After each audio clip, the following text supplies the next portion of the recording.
اب قاری صاحب نے اگر کسی بچے کو صفحہ پڑھایا ہے نا، اس کا خون شامل ہے، اس کی زندگی کی روح شامل ہے اس صفحے کے اندر، تو کافی تو یہی تھا کہ وہ 4 بچوں کو سبق پڑھا دیتا۔ یہ بہت بڑا کام تھا کہ بار بار ان کو پڑھاتا، جسے ہم کہتے ہیں کوڑنا، اردو میں کہتے ہیں کہلانا، بار بار تکرار کروا دیتا۔ لیکن اس کے باوجود ہم نے اس پہ ذمہ داری ڈالی ہوئی سبقی کی بھی، کہ جو پیچھے سے سبق ہو رہے ہیں نا بطور سبقی، ان کو بھی آپ نے سننا ہے، وہ ساتھ ملا۔ اس کے ساتھ ہم نے اس پہ اضافی ذمہ داری ڈلی ہوئی ہے، آپ نے منزلیں بھی سننی ہیں، اور اس کے اوپر مزید ذمہ داری ڈالی ہوئی ہے کہ کلاس میں اس طرح بیٹھنا ہے۔ اس کے اوپر مزید ذمہ داری یہ ہے کہ تیری کلاس کا طالب علم دائیں بائیں نہ دیکھے، ان کو بھی دیکھنا ہے۔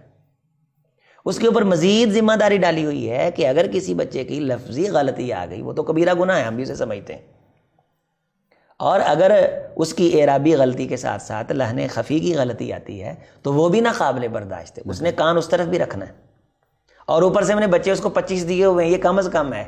اللہ، زیادہ سے زیادہ تو مجھے یہ بھی ایک ادارے کے بارے بتایا گیا کہ وہاں کے قاری صاحب ہیں، ایک استاد ہیں، اور ان کے پاس 100 بچہ ہے، 100 بچہ ہے۔ اچھا جی، یہ ساری جو ذمہ داری وہ ادا کر رہے ہیں، اور اس کو ہم نے نچوڑ لیا ایسے، اس کے بعد وہ کلاس سے نکلتا ہے، یوں کر کے وہ انگڑائی لیتا ہے، تو کوئی نہ کوئی بابا وہاں کھڑا ہوتا ہے، لو جی انہوں نے مسیتے کھڑے ہونے دے نہیں پتا ہے گا، وہ بھی اعتراضات ہیں، پھر اس کا بھی اس نے سامنا کرنا، اس کا بھی اجازت۔ اگر 2 بچے وہاں کھیل رہے ہیں، انہوں نے کوئی شرارت کر لی ہے، اب وہ ساری تہذیب ہمیں سکھاتا ہے جس کے گھر میں نہیں سنی جاتی، اب اس قاری صاحب نے اس کا بھی سامنا کرنا ہے۔ پیچھے اس کے بچے ہیں، وہ تو چلو پتہ نہیں ہیں کہ نہیں ہے، پتہ نہیں یہ بیچارہ انسان بھی ہے کہ نہیں، ہمارے معاشرے کا یہ المیہ ہے نا، کوئی پیچھے اس کے معاملہ وہ بھی اس نے دیکھنے کہ نہیں دیکھنے۔ فون آ گیا، والدہ کا آ گیا، بہن کا آ گیا، بیٹے کا آ گیا، فون کیوں سنیں؟ بالکل اجازت نہیں ہے ہمارے اس معاشرے میں اس چیز کی۔ دے کیا رہے ہیں بھائی؟ سونے کی چڑیا دیتے ہو ہر مہینے؟ نو نو نو، اسی تو اجر دے ہی نہیں سکتے، اجر اللہ تعالیٰ نے تانوں جنت ہی دینا ہے۔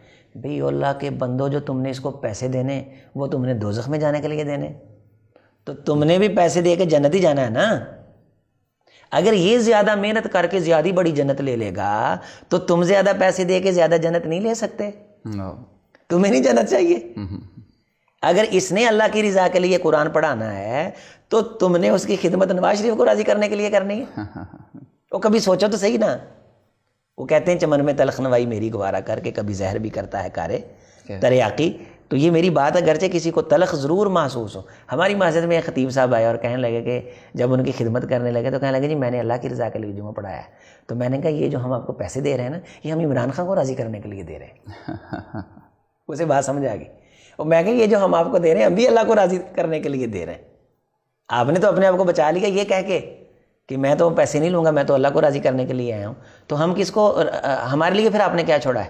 کیا ہمارا جی نہیں کرتا ہم اللہ کو راضی کریں؟ اللہ کو راضی، تو ہم نے بھی آپ کی خدمت اللہ کو راضی کرنے کے لیے ہی کرنی۔ کاش قاری صاحب اللہ کو راضی کرنے کے لیے پڑھائیں اور انتظامیہ اللہ کو راضی کرنے کے لیے اس کی جتنا ہو سکتا خدمت کرے، اس کی خدمت کرے، قاری صاحب جتنا ہو سکتا ہے زور لگائے۔ ہمارے معاشرے کے اندر ہیرے ہیں جو ہم تراشیں تو وہ کائنات کی قیادت کے فرائض سار انجام دیں۔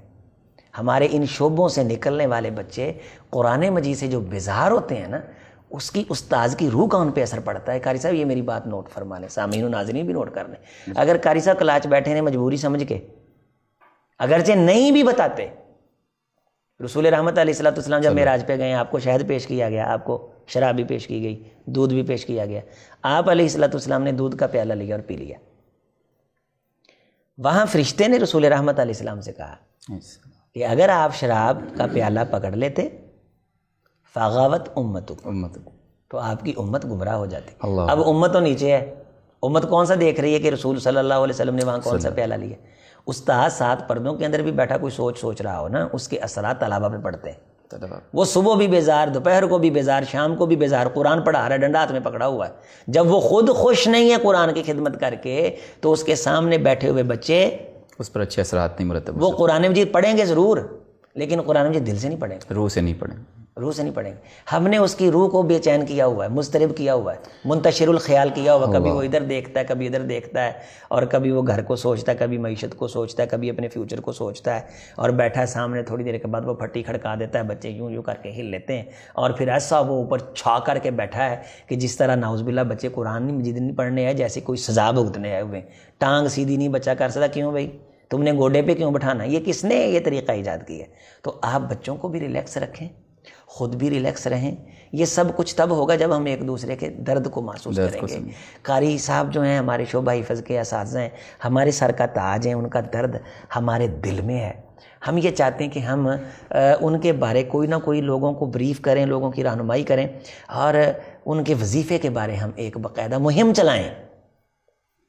ان کے وظیفے کے بارے ایک مہم چلائیں, ان کی خدمت کے بارے, ان کے حق الخدمت کے بارے ایک مہم چلائیں. اب جس کو 2 جملے کہنے آ جاتے ہیں, اس نے تو وہاں بھی پروگرام کیا, قاری صاحب وہاں سے 5,000 مل گیا, وہاں سے بھی 10,000 مل گیا, رنگ برنگے کھانے بھی کھا لیے.